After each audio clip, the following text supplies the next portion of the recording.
আমি ঝটপট নাস্তা তৈরি করব। আছে সজনে পাতা কুচি, এখানে আছে আটা, 2টা পেঁয়াজ কুচি স্লাইস করে নিয়েছি, স্লাইস করে পরে দুই ফালি করেছি।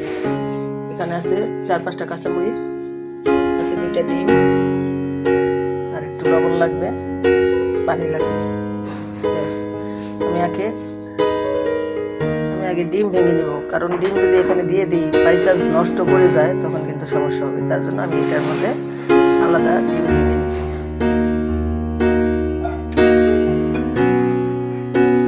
এই যে ডিম 2টা ভেঙে নিয়েছি, দিয়ে দিলাম।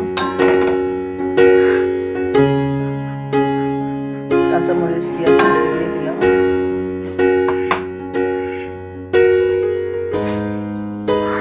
এখন দিয়ে দিব আটা,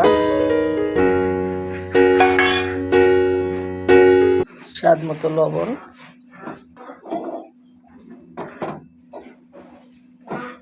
এবার আটা এবং সবগুলো উপকরণ ভালোভাবে মিশিয়ে নিব। পানি দিয়ে দিচ্ছি পরিমাণ মতো।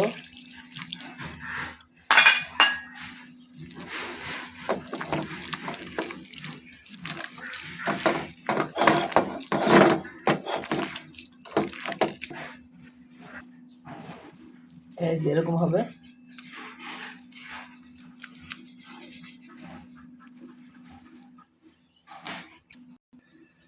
চুলায় একটি প্যান বসিয়ে দিয়ে দিয়েছি তেল। তেলটা গরম হয়ে গেলে দিয়ে দিব কিছুটা ব্যাটার।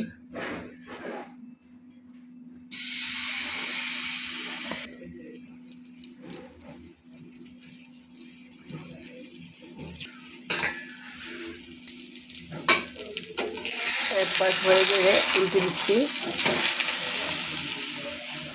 খুব সুন্দর ফ্লেভার আসছে রে, খেতে দারুণ হবে।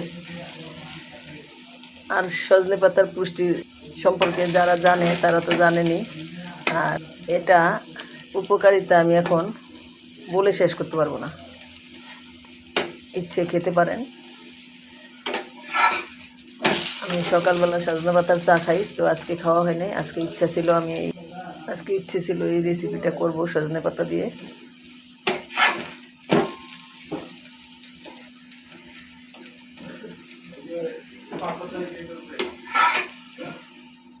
হয়ে গেল আমার একটি পিঠা বা চাপটি বলতে পারেন।